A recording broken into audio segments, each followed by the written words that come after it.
Hello, everybody. Welcome to When I'm High, the podcast that talks about what it's like to be high on cannabis. And this episode is part 2 of Seth's interview.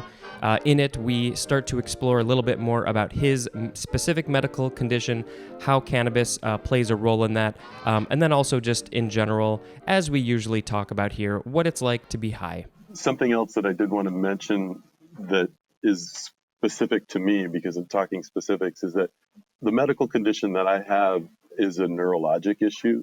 And that is one of the reasons that I do smoke so much, is that it actually creates a situation where I do feel much more comfortable, but I'm also feeling much more aware. So it's different for me, and I think maybe. Can you talk a little bit more about what this is or how it affects you if you're willing to, and then how does cannabis help with that? Yeah, so what I've got is what's called restless leg syndrome. And it's not what people think of, like, sitting on the couch and somebody's leg is jumping around all the time, although that does happen to me. No, this is more along the lines of neurologic misfiring or excessive firing going on. So neurons or nerve endings are having issues, or nerve insulation is having issues and causing muscle cramping or tingling, or a lot of times I would have the sensation right before going to bed of my legs just crawling, like the muscles continuously micro cramping up and down. And so cannabis was amazing for me when I figured out that it worked. How old were you when this started happening, and then how much longer after that did you realize cannabis could help with it? So I was having issues in my late 30s, early 40s. I think I was having issues in my late 30s, like 39, but definitely was starting to have issues in my 40s and I was riding my bike a lot. I mean, I was physically fit. So it was strange, and I was having just muscle cramps and weakness in my legs, and it just is this almost like breakdown in your nervous system, and it seems like it just starts in the lower extremities or legs first. And I was prescribed with a couple of different medications. The last one was gabapentin, and I was working as an engineer at the time, and it was messing with my day because I had to take it all the time, and it actually definitely messes with your visual perception. I couldn't use it and work, so I had to quit using prescription medication for my neuropathy. And when I was working, I couldn't smoke, so I was in constant pain, and I actually ended up basically giving up a desk job, a really good desk job, which in the long term was a good thing because I'd been working outside my whole life anyway. But I ended up starting to use cannabis again after I lost that job, and found out that this controlled all of my neuropathy. I had no problems whatsoever with it after that. And that's what I've stayed with. And this is one of the reasons that I've come back to cannabis and CBD later in life, is that it's just been, for me, a game changer in how I interact with the world again. I could really not even walk, actually. I got to the point where I could not hike, I could not walk, really. Couldn't ride my bike. Yeah, debilitated and not there anymore. Yeah, it's really amazing to hear these firsthand stories of how cannabis has helped people medically. I had no idea going into this that you had that situation. Usually, if I'm going to talk to somebody who I know has a fairly major medical situation that cannabis has helped with, I'm aware of that ahead of time, but I wasn't aware of this one. We didn't do like a pre-interview or anything like that. So I just find it so amazing that that it can help something that major in such a drastic way, and literally changed your life. I mean, that's what it sounds like. So it basically it stops the cramping. Do you know what literally is happening in your body to make this help? Yeah, it's a general inflammatory issue. So my neurologic system, genetically, I'm predisposed to restless leg syndrome. My dad had it, so that's a direct indicator. But it's basically a breakdown. The way I understand and the way it feels too is it's a breakdown in the insulation around your nerves, and so essentially signals are are not going directly to the place they need to go, and actually they're getting out into muscles or areas that they don't need to go at all, and which creates a feedback system, and it's like a storm. So then you end up with further inflammation, and so it's like this catch 22. It just keeps building on itself, and so the cannabis actually really helps to, and the CBD helps to reduce the inflammation. The cannabis kills the pain and the cramps. So THC on the cannabis really helps with the pain and the cramping, and then the CBD just general inflammatory response reduction, balancing your immune system, so your inflammation response is a lot more balanced. It's so amazing that this one plant can do this. So I'm glad that you were able to find something that helps you so much with that. So clearly, that's why you are high to some level. Whether it's just CBD or THC for hours on end. Do you find that that your tolerance has changed because you use it so often? Um, yeah, tolerance changes over time with each strain. So I find if I swap or change strains, tolerance shifts away or resets a little bit, I guess is a better way of saying it. Yeah, definitely. I would say I definitely have a higher tolerance. I mean, I'm taking 300 milligrams of CBD a day generally, which is far and away beyond what most people ever take. And a lot of it is because I'm trying to heal myself, and I'm really interested in doing it. My father, he died when he was 74. He had a really good life, but he had pain and he had issues, and I'm genetically predisposed to that. And I really want to be proactive in how I manage my inflammation, and that's been my motivation, and that's one of the reasons that Becca and I are doing the work we're doing with the wild crafted medicinals and CBD. Yeah, it's no surprise that you got into that, and I'm sure that's a big part of why you went back to Oregon and live where you do, and do what you do because of that. It I'm not surprised of the decisions that you made, because that is a life changing physical malady, and once you find that thing that helps that, yeah, you wanna stick with that. So let's see. I'm looking through my list of questions. Just I don't want to say get back on track, because obviously what we were just talking about is very much on track. But one of the typical questions is, what is your sense of time like? I think you might have mentioned this a little bit before, but how does that change for you when you get high? It usually feels like it slows down. It usually feels like my perception of time is a lot slower. Yeah. And so when you say slower, do you mean an hour has gone by, but it feels like 4 hours? Yeah. Yeah. Exactly. Often I'll do a job. I'll be working at a job for maybe 20 minutes, and it feels like I've been doing it for an hour. But I've also gotten something done that feels like that should have taken an hour. Yeah, and what do you attribute that sense of time change like? Is it what's going on in your head that makes it feel like it's going so slow? That's a good question. I would say that the scientific part of my mind probably kicks in, and I think that my short-term memory is probably being short-circuited, and all my memories are having to somehow be routed to my long-term memory, or it's taking a lot more time to get to my long-term memory so that I can play with them or remember them or somehow perceive them. I don't know. Or maybe there's a routing without the memory system in there. Maybe there's a routing change. I don't know. That's the magic of it. I don't know. Yeah. Yeah, and it's very hard to put into words, even when even if you do understand it, which I don't think most of us even do. Which is partly why I'm doing this, because I love asking people these questions, and just sort of figuring it out if we can. But so related to focus and time, you obviously just brought up memory. Can you delve a little bit more deeply into how your memory is affected? I definitely, it definitely affects my short-term memory.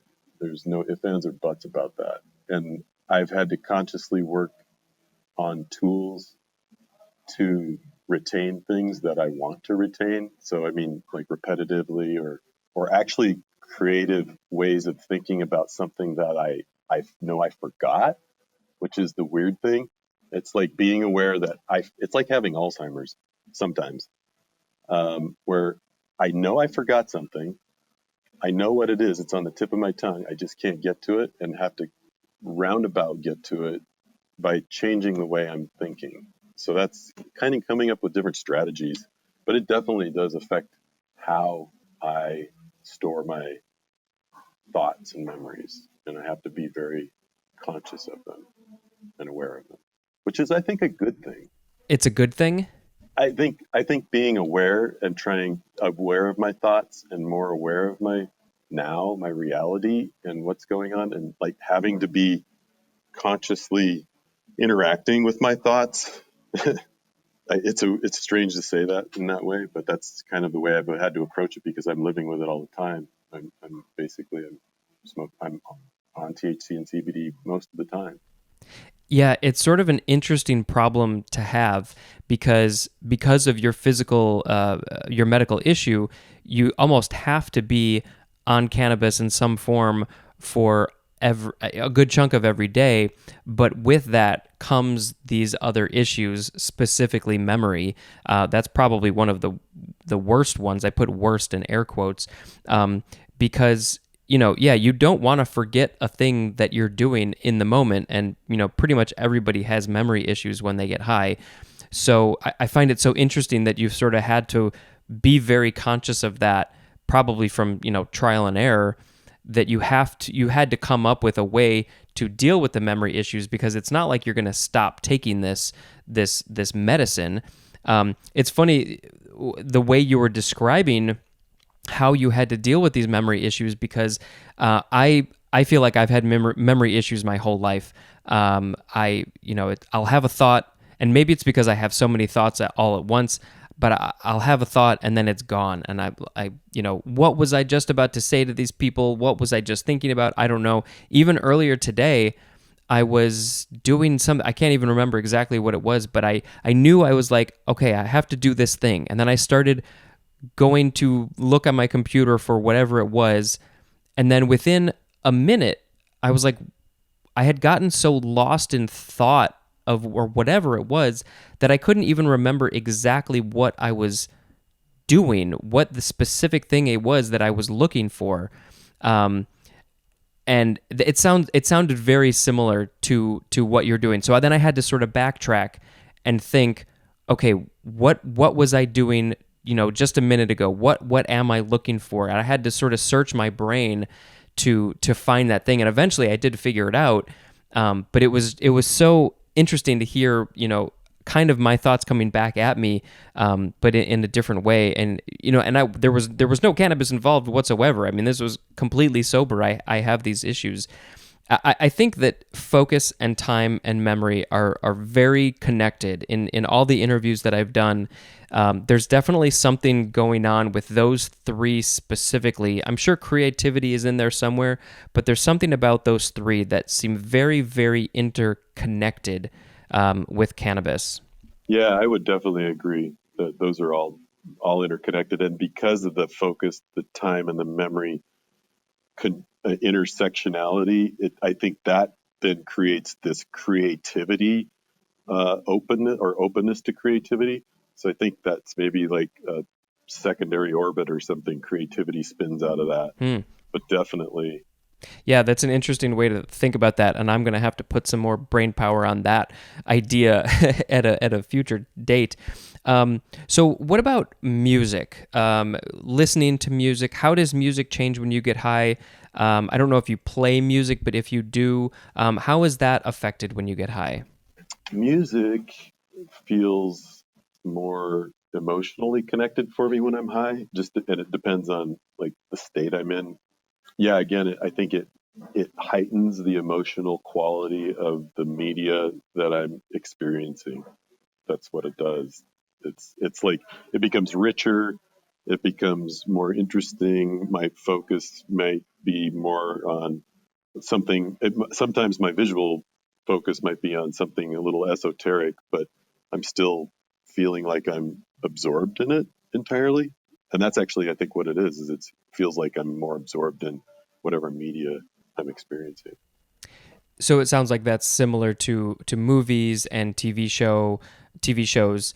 Yeah, So is it something like if it's funny, it's going to be a lot more funny. If it's sad, your emotions are gonna it's empathetic. You're more empathetic to the emotions that are happening within that piece of media. yeah, definitely. I would definitely say that it's I think that there are a lot of people in the world who need to have a little bit more empathy in their lives, so maybe we can get them to try some cannabis. yeah. I mean, I grew up a young redneck in Western Oregon, and dumping alcohol and smoking weed has probably been the best thing to reduce my anxiety and fear out of anything else in the entire world. So I wish all rednecks would do it. One of my questions is how has your view of the world changed since you started smoking pot? So, regarding that, have there been any specific things that you can think of in your life, in your views of the world, of other people, the other, that have specifically been changed because of cannabis? Yeah, that's you hit the nail on the head earlier with it. It provided a window into what empathy is, and I think I grew up with some really great parents and family values, but also dealing with the outside world is a challenge, and parents sometimes don't have all the answers to that. And I think it cannabis actually provided a small way of being outside of my box and aware of others' feelings. It's strange to say that in a way, but I think my friends and I, who were at the time smoking together, we were deep in discussion about at the time politics and history and stuff, and it helped with those conversations too. It definitely stimulated those. So, yeah, it really opened it up. Are there any specific moments in your past that you can look at and say this was a change? Like this day, I got high with my friends and we had this conversation and I had a change in viewpoint. Do you have anything specific like that in your life? Yeah, yeah, I do. Um, my best friend James and I hanging out under the bridge in Seths on the way out of town. It was dark, watching bats flying around, and there's no traffic, just let's listening to the river go by. And we were both. He was like 16, and I think I was 17. He was 15. I was 17, and so I was getting ready to leave town for the army. We were talking about life and where we were going and what we were going to do and what we wanted to see and how we wanted to experience the world. I distinctly remember that. It's really deep and moving, connective. Yeah, that sounds like a pretty impactful situation and definitely one that is memorable. And sort of related to this, uh, do you think your spirituality, in whatever way that you want to define that, do you think that has changed at all because of cannabis? I don't think it's changed. I was, I think, always on this path. I mean, I was confirmed in the Lutheran Church when I was like 15 years old, but I haven't really been back since. And I think it's been that empathy, although there's nothing bad I can say about the Lutheran Church I grew up in. I just have a problem with Christianity in general and the things that it's propagated. I know it's a great social order, but I just, yeah, I can go down that road. It's not changed my spirituality. I think it's made me deeper, more deeply connected to the wild and the earth and how beautiful the space is that we inhabit and how much that we should treasure and enjoy and love it. Not to death, but to rejuvenate it. Yeah, and like I said, with empathy, I think a lot more people need to sort of come to that realization because clearly we have a lot of problems with that these days, and it's just been getting worse and worse. Yes, I agree with you on all of these statements. So, given the fact that you do tend to be high for a good chunk of each day. And I know that I keep on saying that and it sounds like a judgment. It is not a judgment. I'm just saying the way it is. So, there's a relatively short amount of time in each day that you are, technically sober. I put that in air quotes. Do you feel like cannabis has affected your sober life at all in the way that you make decisions or just the way that you see the world? Um, see the world. Well, it would it definitely. uh, Hmm, I don't know if it's altered my perceptions of the world. Really, it's just again, it's heightened them. And how has it changed them? The way I've made decisions, I've changed my life to encompass cannabis because it's felt so good. That's it's been big decisions for me. Those decisions have been great. They've led me to the place I live now, to the thing that we're doing now, which I feel really balanced with. I did not feel that balance before in the places that, even though I lived in beautiful places and amazing, got to see and do amazing things, it just didn't feel in balance. There was something always a little bit off. And so here it feels right. So life is good. Yeah, life is good. I love that. Yeah, it's amazing to hear when people literally change the course of their life because of one thing. Because this is a cannabis podcast, I think it's especially amazing that it was because of cannabis that that led you down the path that you're on. So, one of my questions is how much is pot in your life, and that can be interpreted in many different ways, obviously. So, but how would you interpret that? Do you give it a percentage of how much it is a part of your life? Yeah, uh, shapes it shapes everything. It is a part of my life, 100%. It's 100% a part of my life. Yeah, Uh, between the fact that it helps you medically so drastically, and your work is all about it. That's obviously to me it has a huge it is a huge part of your life. And some of these I'm not going to ask just because I think that they're pretty obvious. Have your views towards pot changed over the years? Well, yeah, it's helping you medically. Do you appreciate it? I'm going to say that yeah, you probably do appreciate it. So what do you think your future with cannabis will be? This is for the business. This is for your personal life. What does that look like to you?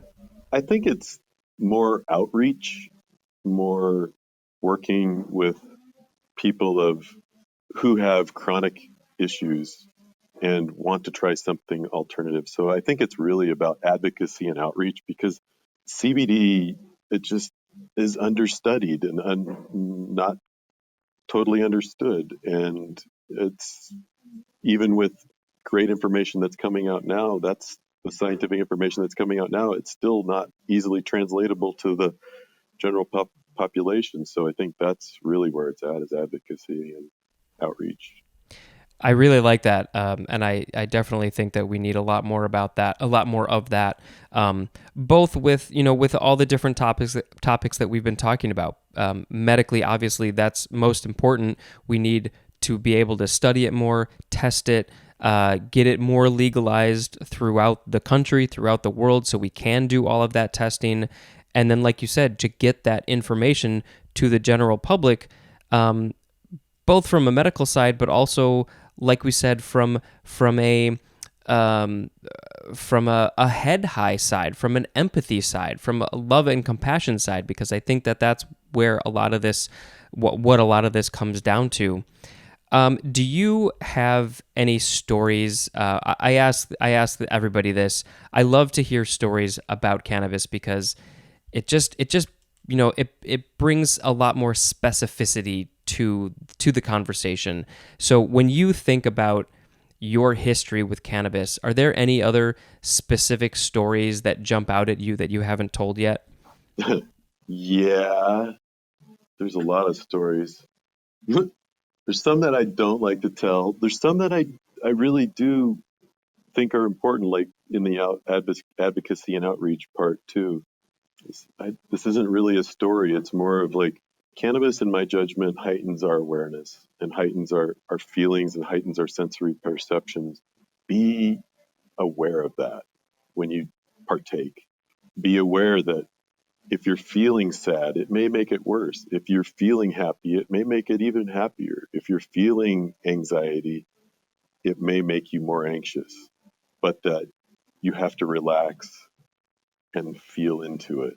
And that's, I think, the issue is that we need to feel into who we are and what we're going through. And cannabis helps us do that. So that's my story. I like that story a lot. And just my last question is, what do you want to say to cannabis if it were in the room with you? If it were going away and you wouldn't be able to enjoy it, what would you want to say to it? I love your magic. I hope you get to express your magic in some other place just as much as you've expressed it in my space. Yeah. I love that sentiment. That's one that I have not heard yet. If I had to say goodbye. And say goodbye, yes. But hopefully, none of us will ever have to say goodbye. I don't think that's going to happen. As many people have said, it is a weed. It will grow almost literally anywhere. So thank you very much for being a part of this podcast, for doing this interview. We had some technical difficulties in the middle, which I hope I will be able to completely cover with editing, and nobody will ever notice except for the fact that I just said it. And I just want to thank everybody for listening, and you can follow me on social media, but more importantly, go check out Nymph and Woodsman. I will put all of their links in the episode description. I will also do that on social media as well, so you can all easily find their products. I wish Seth and Becca the best. I hope they're having a great time living on this beautiful farm with all these people and cannabis and farming all around. It sounds amazing. So with that, we're going to end this episode there. Thank you all for listening, and until next time, this is Spencer and my guests talking about what it's like to be high. Thank you.